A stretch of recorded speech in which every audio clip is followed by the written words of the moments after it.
Hello and welcome to Penny for Your Thoughts, brought to you by the Advocis Toronto chapter. My name is Jeffrey Yang. I'm the Communications Chair for the chapter. With me, as always, we have our former chapter president, Cindy Marques. Hello, thanks for being here. And we have a very special guest today. She is not only just our Mentorship Chair, but she's also the CEO of her own financial planning practice, as well as a professional mentor and coach.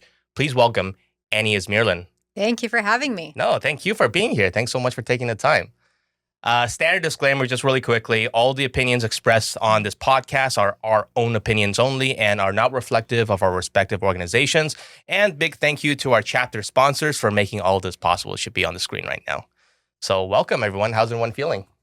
Feeling good. Feeling warm and dry. Yes. Being in Toronto, going through this storm right now. Did everyone dig themselves out of the snow this morning? My God. It was, we're recording this in mid-February and we've just been getting pummeled by snow. So it's been interesting. It's especially fun if you're a dog owner. Oh, yeah, I bet. Yeah, little walks. Yes. Yeah, like little booties on him. Or... Yeah. And I've got a little one. He's about 17 pounds. Yeah, very nice. And so trying to see him leap over. That's so cute. Just to go for a walk. You have the little booties too? Sometimes I put him on, sometimes I don't. That's like a whole nother exercise. If you're a dog owner and they're wearing their booties and they're not attached around their back, your whole walk, you're looking for those booties. Yes, they'll shake them off. So you don't lose them. That's so funny. I've been spoiled the past year because I'm in a condo now. So underground, no God, digging, no wiping, just... Oh, me too. Yes. Yeah. That's great. Run and go. Yeah, exactly. Well, today's podcast will be celebrating International Women's Day. So that will be today's theme. So we'll be talking about, celebrating women in the industry, but also talking about some of the challenges and barriers that are still there. And what we can do as an industry to not only get more women into the industry, but to retain them as well. Because you had a great line when we were chatting last week. It's hard to get in, but it's harder to stay in. And I think we'll kind of explore that a little bit. And so we're very lucky. We have two very strong, well-established women leaders in our industry with us today, just to chat about their experiences. So just for the, out of respect for the theme, I'm going to turn things over to Cindy. She's going to set the stage on, why it's important we're having this conversation. And I'm just going to let her just kind of guide the conversation today. All right. Well, thanks, Jeff. We have a lot to talk about today, some interesting statistics to bring up, but let's start with this year's International Women's Day theme. Very interesting, and some interesting notes here that I'm going to read verbatim. This year's 2025 theme is Accelerate Action.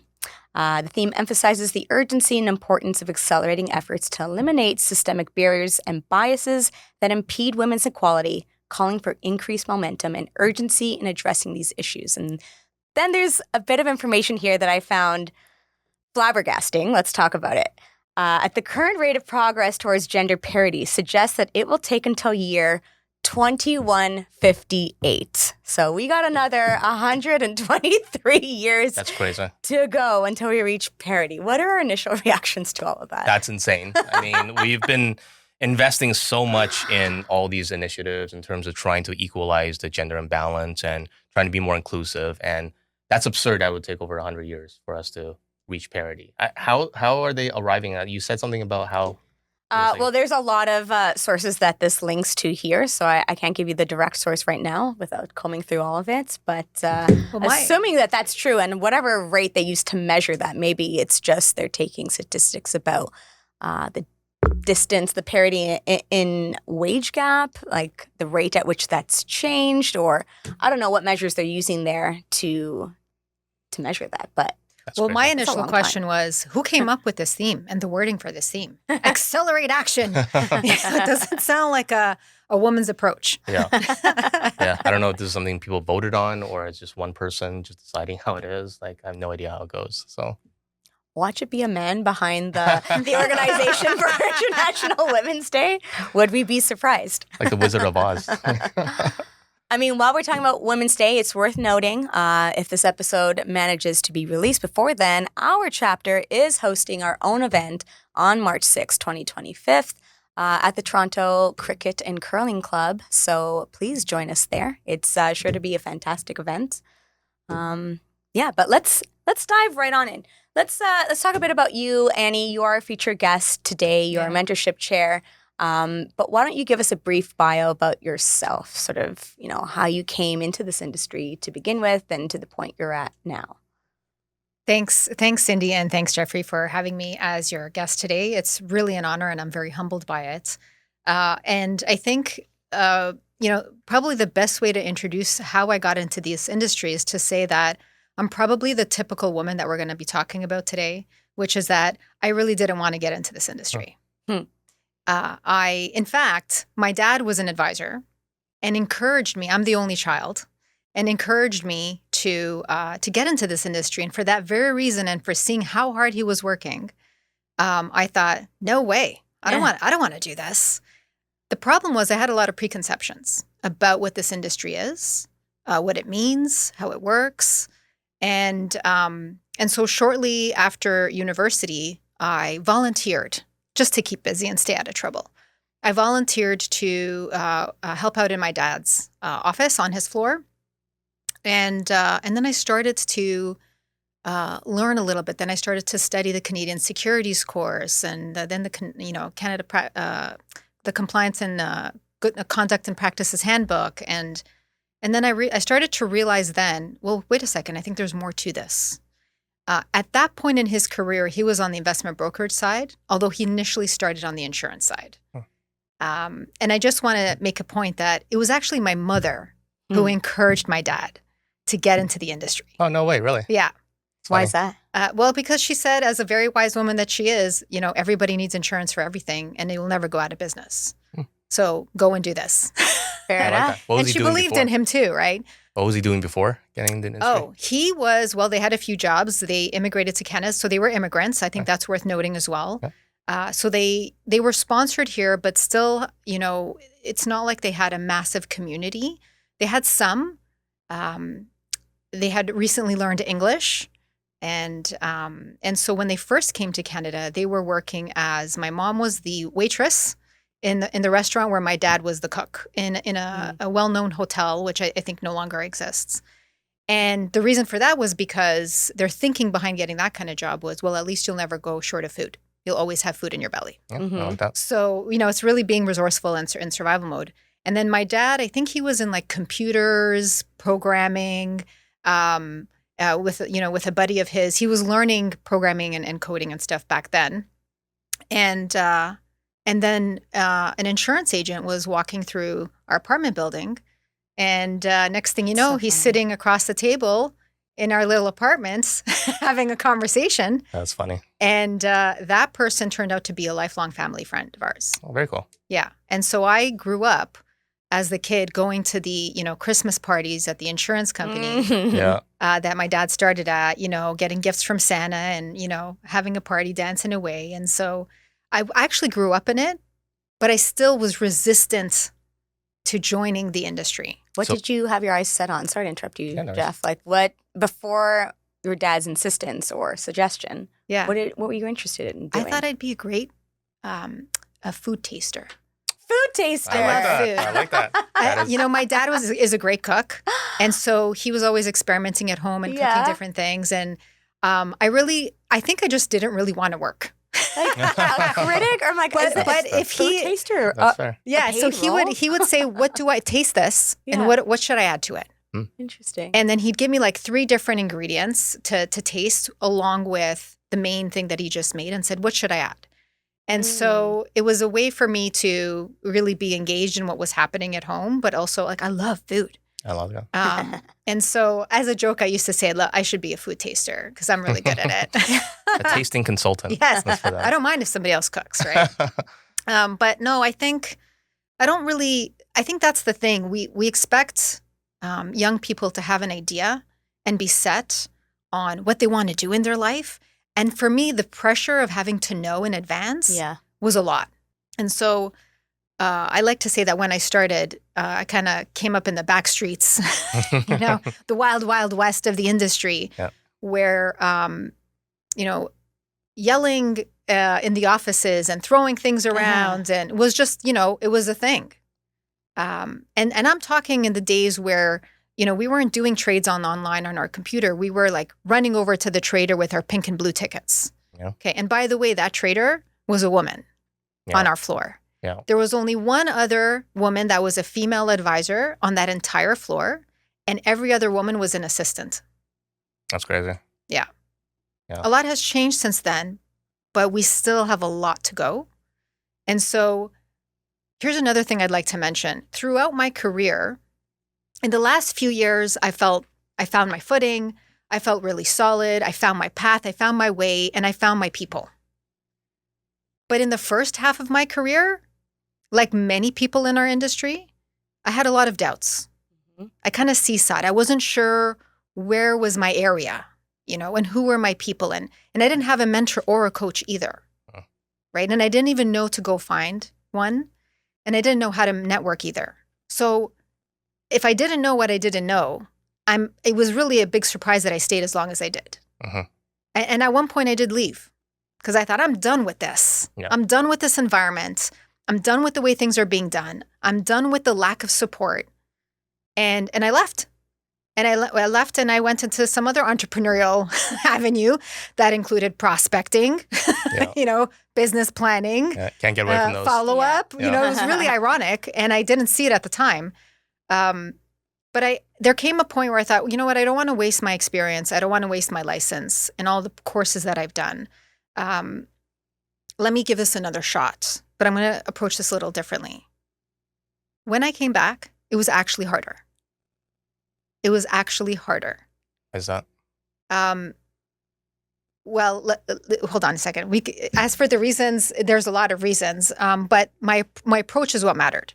And I think the approach is really the point of conversation, which is I already knew how challenging things had been for me in the first few years.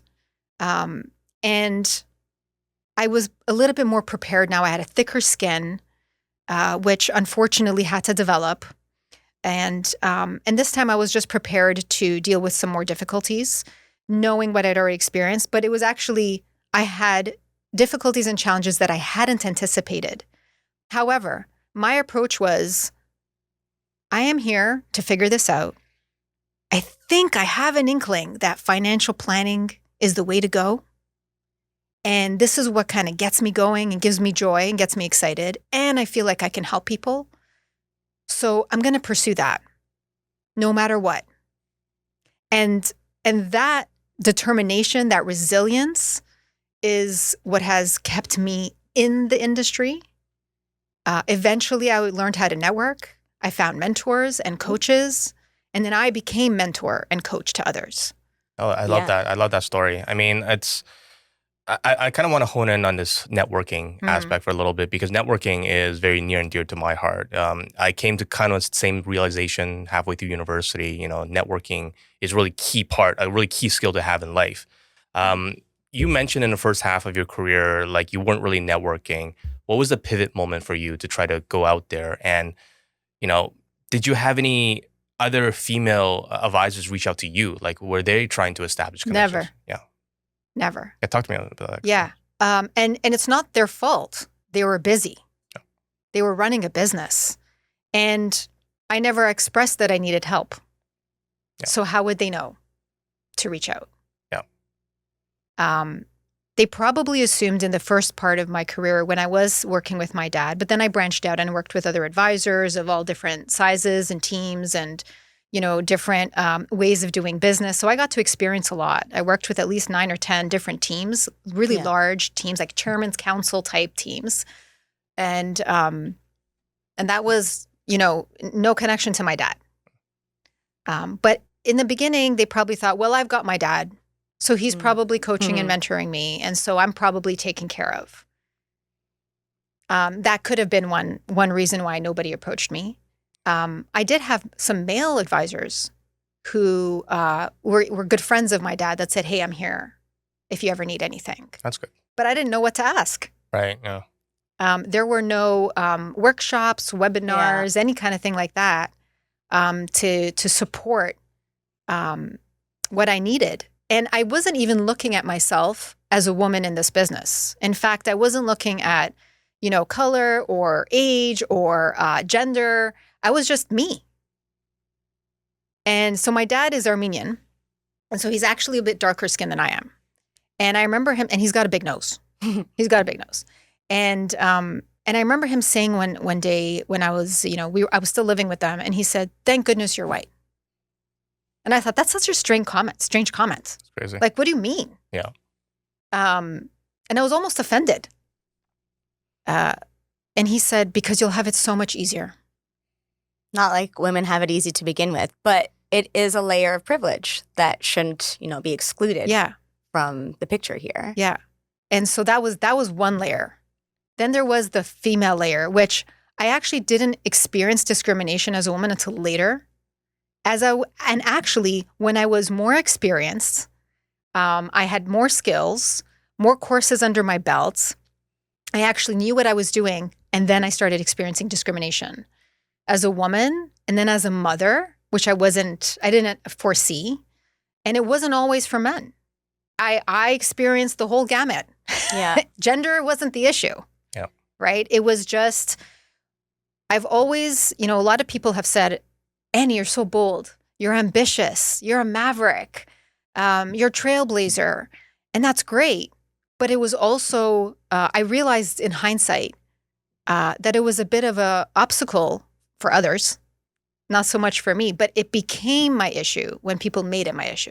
And so as a part-time professor at a local college, I teach financial planning and insurance as well, because why not? Why not add one more thing? Yeah. But that was on my bucket list. Yeah. I really wanted to give back. I really wanted to teach others. And it's not been easy, but it's been fulfilling, and it gets easier. And one of the things, aside from teaching the curriculum, that I like to impart on the students is, let's practice networking. Let's practice getting to know each other. That's because huge. I didn't get to do that when I was in university. And they kind of look at me like, what? Like, they get really awkward and uncomfortable, but that's exactly why we need to do it. And they get to do it in a supported environment. Yeah, that goes into, like, we had this conversation last week about the need for the educational curriculum to support that, because you can't just learn about the academic theory and then go out in the world and expect to thrive, right? You really need to learn how to network and to make connections and build relationships, right? I remember when I made the conscious decision to start networking more in university. That was like first year university. I was just a little kid going out into the community trying to meet people. And I remember my first networking event. I was a sweaty mess. Oh, yeah. I was like so Been to nervous. many I of didn't know those. what to do. It was a fundraiser for a local politician. And the first gentleman I met, he appeared on Dragon's Den apparently. And he owned several restaurants in the community. And I was like, cool. I don't know how to go off that. I just kind of sat there. So it is a skill to learn, and it is something you have to really apply yourself to. And it is a valuable life skill. So I'm surprised that we don't teach it more. And I'm glad we have people like you, like leaders like you, Thank you, out there trying to broadcast that message, because it is important for the And next not generation. just teaching how to network, but again, when I was studying financial planning, they didn't really bring up the fact that it was kind of necessary, not just, give us some skills on how to network, but instill the fact that you must network, that this is a key part of the business and coming up. And, my experience with networking at first and going to those type of like professional networking events. And I'll say, but maybe it's because they were mostly men in the room, but my experience is that of those that I connected with, to your point, Annie, when I was speaking with women, it's usually, hey, let's find ways that we, align. Like, where do we meet in the middle? Like, where are our interests or skills aligned? And how can we, link arms and partner and do something together versus usually the men, it was more transactional. Like, here's my card, send me all your referrals. I'm like, why? I've recruited advisors over the years too. I was a leader. I was coaching advisors. I've coached hundreds of them, and as well as helping thousands of clients. And the people that I recruited from outside of the industry that were either from, the auto industry, hospitality, wonderful, right? Because they know how to service people. They know how to take care of people and anticipate their needs, right? Whether it's, the restaurant industry, again, it's about, servicing, and they're fast, right? You got to get things done quick. That's where I came from. I get it. Yeah. Honestly. So the people, they just didn't know that they had transferable skills that they could apply. And so I have a lot of students reach out to me. particularly men, young men, some women, but they're still shy. Yeah. And so the only way that I can try to impact them is when they're in the classroom with me. And I encourage them to reach out to me outside of class. I'll have some time with them to talk about their careers and guide them a little bit about networking and all that kind of stuff. But when they are reaching out to me, sometimes they are from other countries. Sometimes they had previous experiences that are they seemingly unrelated.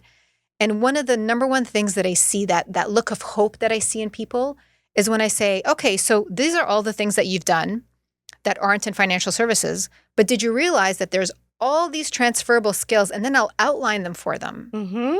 And here's how you can apply this to financial services. That light and then that hope, that encouragement is just like, that's all the joy for me in that meeting. And I want to touch on something there too. And this is going back to a point I was going to bring up about a stat, and this talks about skills.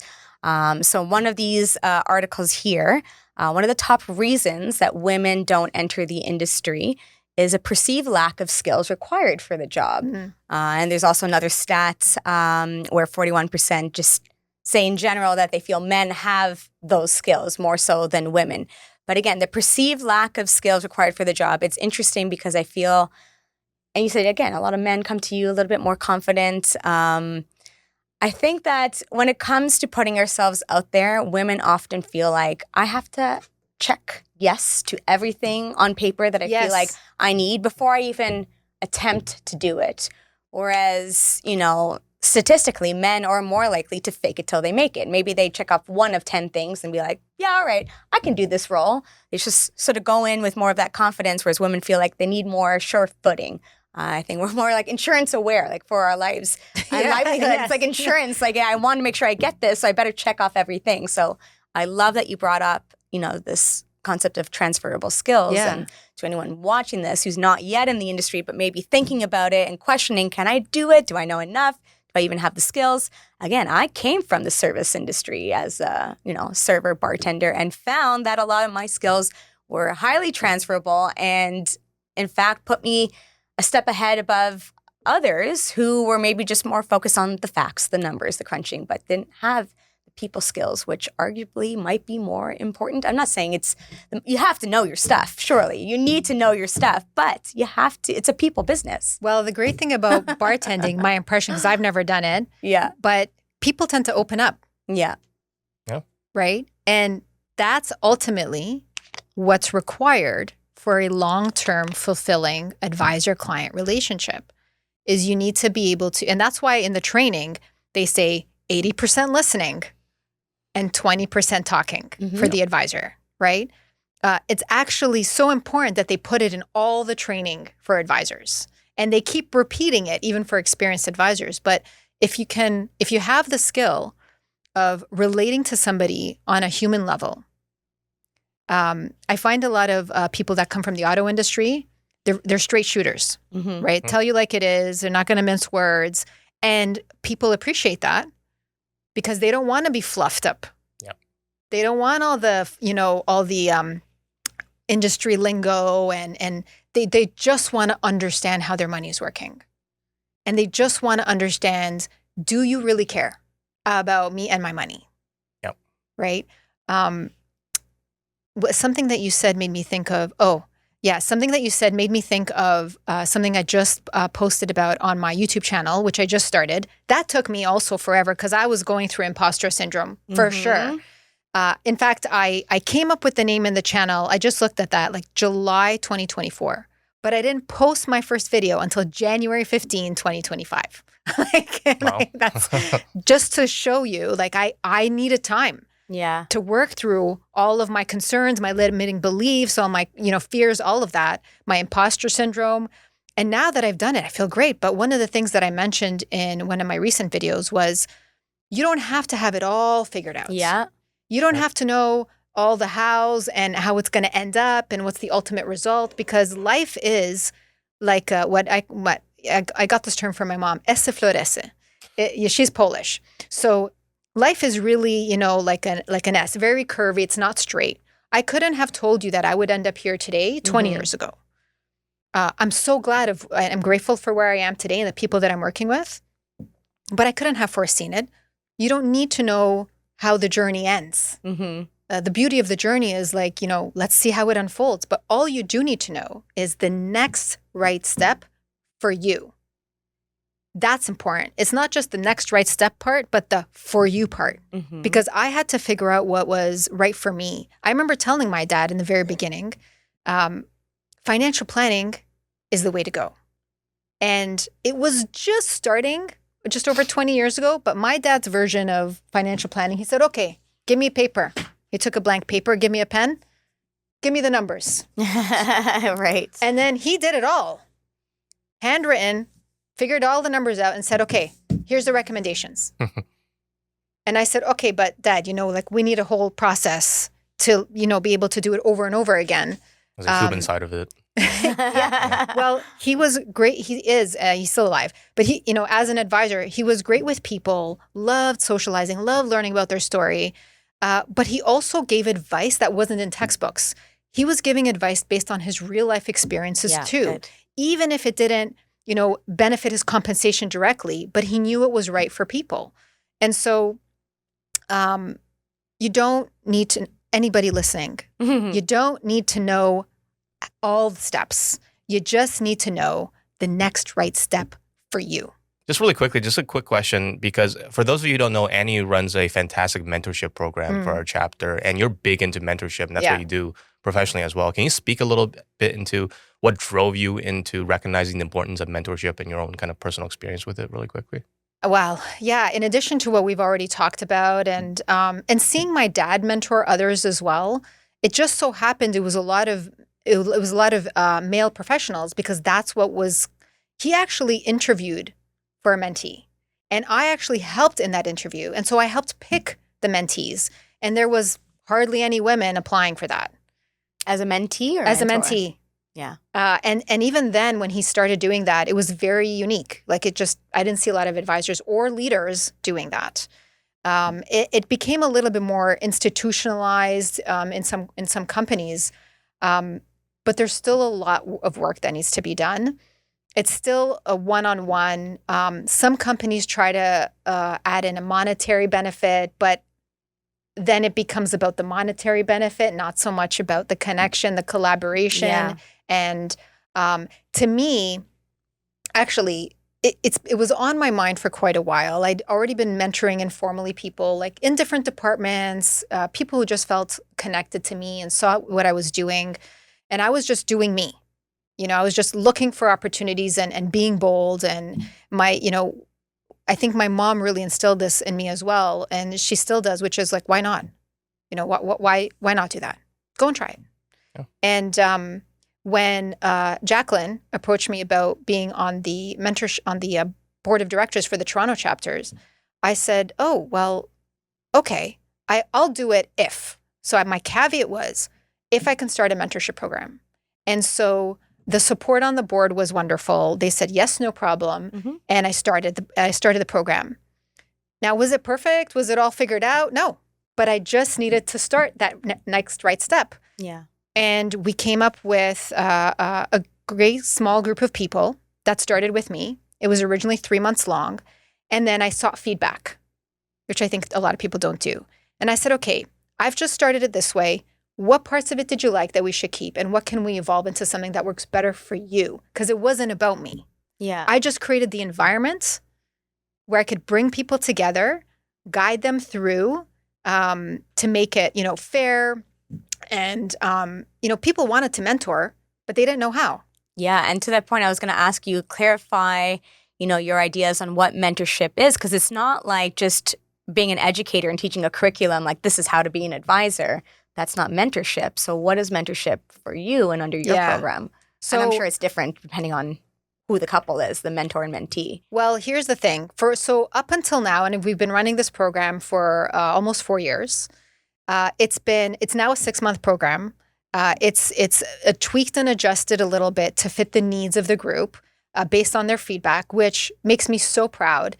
And I've had a 30-year veteran say, I'd like to be a mentee, which I love.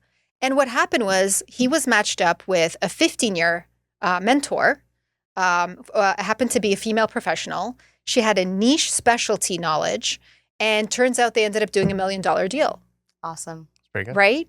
But he was willing to learn. And so the way I redefine, repurpose, and reinvented mentorship was, yes, we can do a one-on-one, but it's not about you're up here and you're just starting out down here.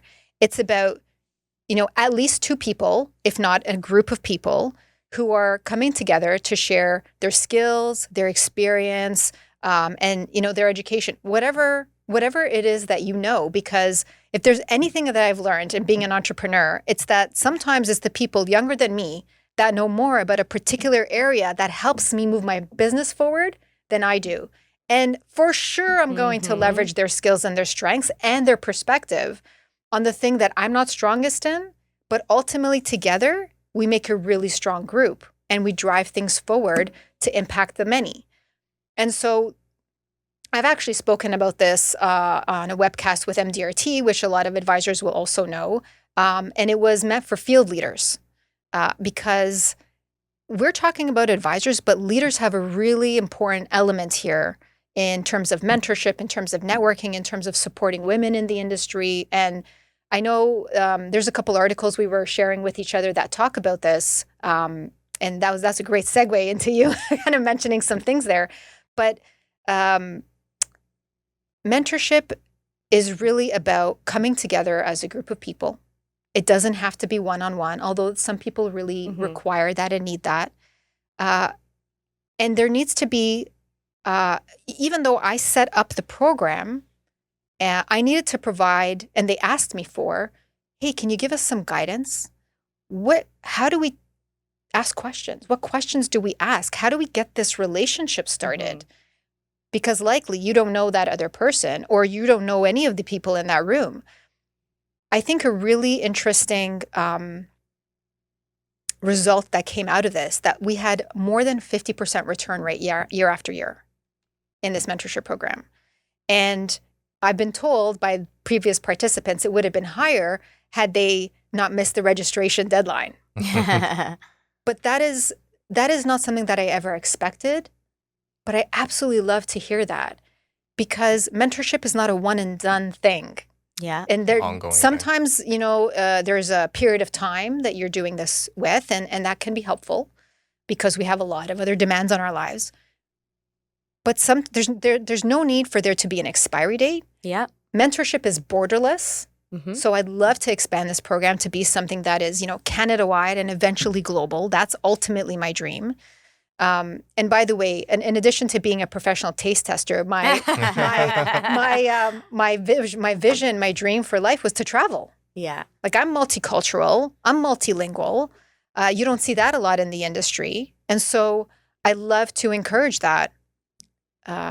So we can definitely talk more about that. But this is, to me, what mentorship is. It's a sharing of skills, of knowledge, of expertise, not necessarily about finances. Yeah, and you also made it clear it's not unilateral, that ideally this is reciprocal. So I'm curious then,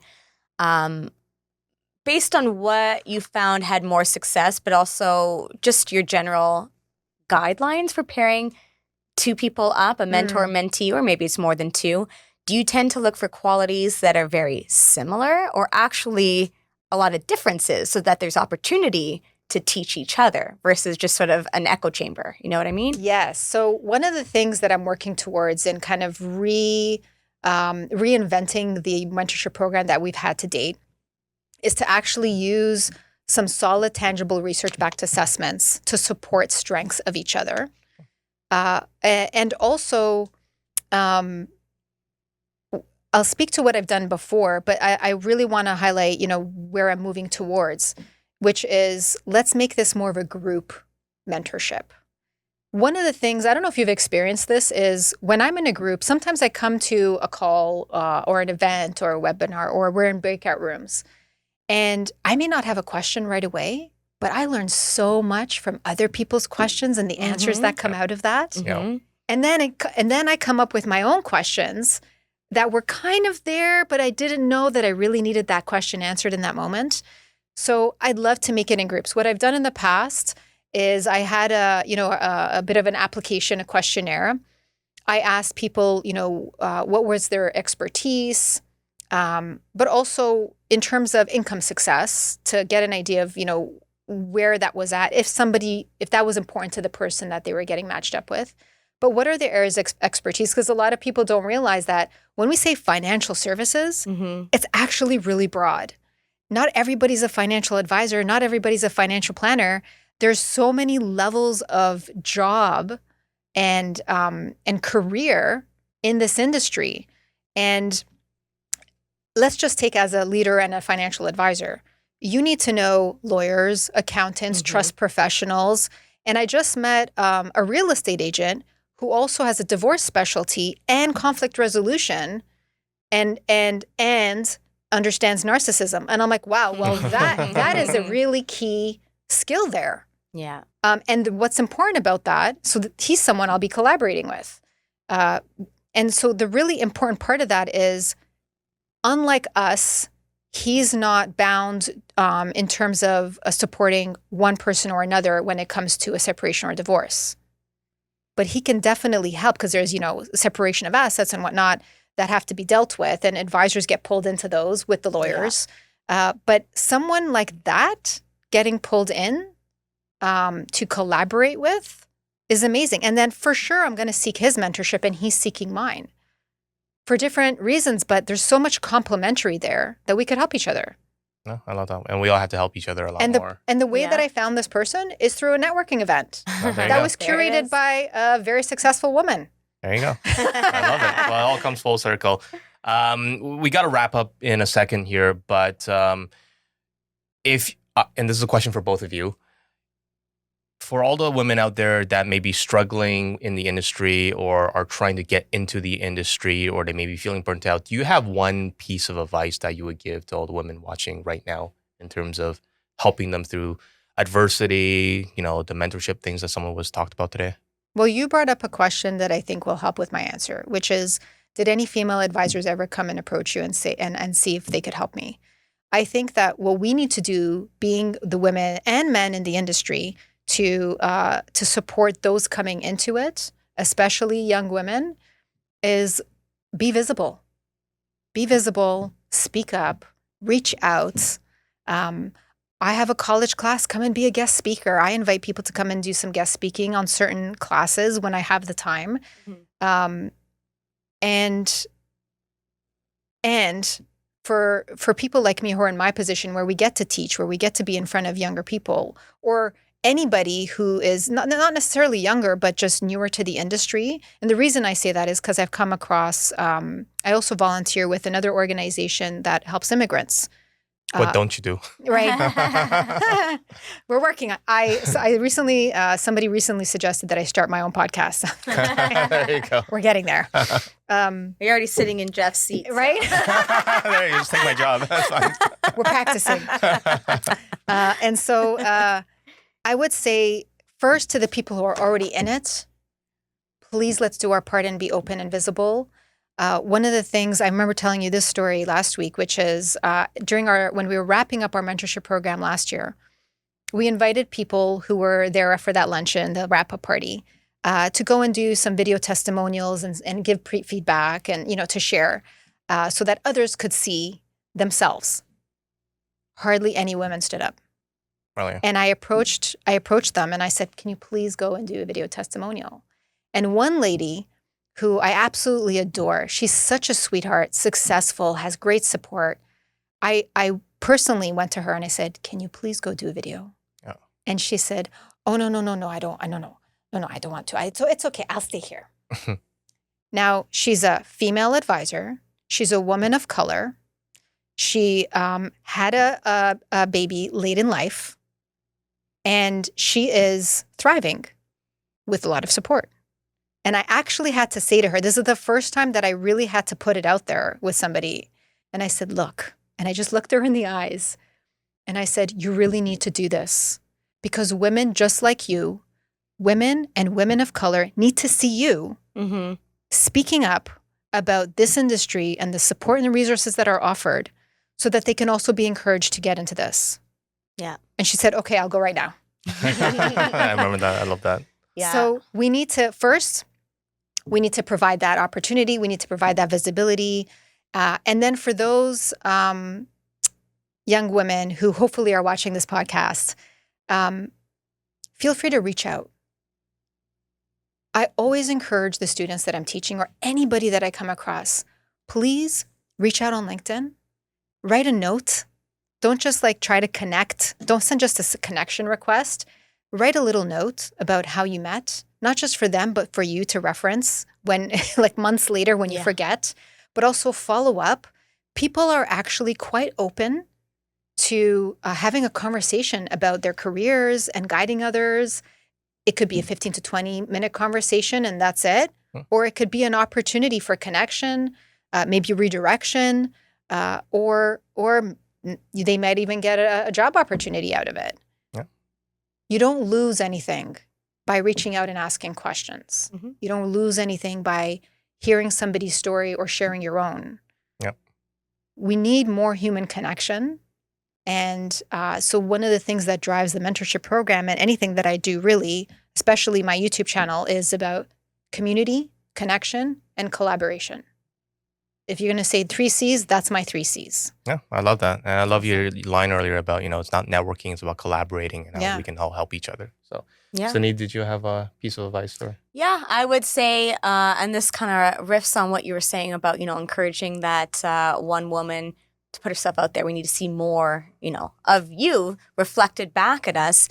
I think that's what worked for me. I did have mentors who were male in my industry, but what actually kept me going emotionally and mentally from giving up and just sort of moving past imposter syndrome was actually just collaborating and creating or, entering into communities of, individuals who reflected myself back at me. So they were women and they were young women in business, young professionals, not necessarily in finance. And I think that's what was the most impactful for me to keep me going and keep me driven, was just surrounding myself with other young women at the time who were in business and facing similar challenges. And that was more encouraging. And yes, there's a practical side in learning the ins and outs of the business, but I actually found a lot of the reason why I kept persevering was because I leaned into those communities of young women. So again, you might not be a young woman, but whatever it is that you identify as and feel like, okay, these are my people, lean into that. And I think there is that solidarity and camaraderie that helps to go a long way. Even if you don't speak the same professional language, so to speak, you don't do the same things. Yeah. It's more like lived experience and what can I learn from you as how to be a human and how do I apply this to my practice? Yeah, I say that whenever I work with advisors, I say that all the time. I drum that message all day, every day, is you're not alone out there. It can feel like a lonely business, but you're really not alone out there. There's a whole community of advisors and industry professionals that you can connect with. So just go out there, put yourself out there. Great advice about, it doesn't have to be perfect. You just go out and do it and then make the connections, seek help when you need to, and you'll find it goes a long way. So join Advocis. It's really a number. Don't worry, it's fine. So thank you for that question. And awesome. Thank you guys for a great conversation. I think there was a lot of good takeaways here and a lot of good advice for all the men and women out there kind of watching this podcast. I want to thank the both of you. Thank you, Cindy. Thank you, Annie, for joining us today. Really appreciate it. Great conversation. And if you're out there and you want to connect with other people in the community, we are hosting our International Women's Day event on March 6th. So be sure to register for that. Thank you for your time and thank you for tuning in. And we will see you next time.